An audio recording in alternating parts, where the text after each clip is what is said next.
முன்னாள் பிரதமர் மன்மோகன் சிங்கின் உடலுக்கு நாளை காலை அரசு மரியாதையுடன் இறுதிச் சடங்கு நடைபெறும் என அறிவிப்பு.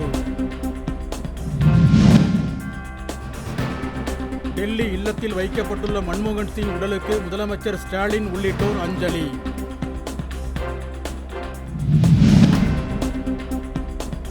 ராமேஸ்வரம் அருகே பாம்பனில் புதிதாக கட்டப்பட்டுள்ள தூக்கு பாலத்தை இயக்கி தொடர்வண்டித்துறை அதிகாரிகள் ஆய்வு.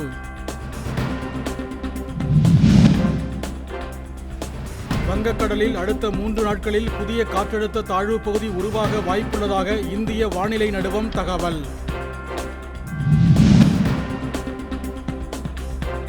கடலூர் மாவட்டம் பண்ருட்டி அருகே தென்பெண்ணையாற்று கரையில் பல்லவர் காலத்து விநாயகர் சிற்பம் கண்டெடுப்பு.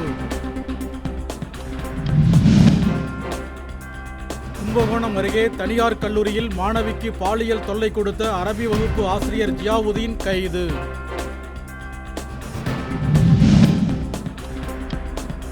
மன்மோகன் சிங் மறைவுக்கு வேலூர் மாவட்ட காங்கிரஸ் கட்சியினர் இரங்கல்.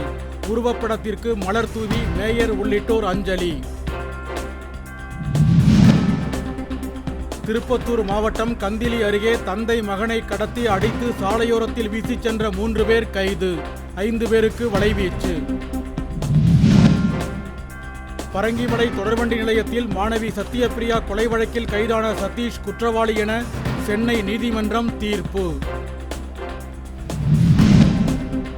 ராணிப்பேட்டை மாவட்டம் நெமிலி அருகே இருசக்கர ஊர்தியில் சென்றபோது அடையாளம் தெரியாத ஊர்தி மோதியதில் செந்தில் என்ற காவலர் உயிரிழப்பு.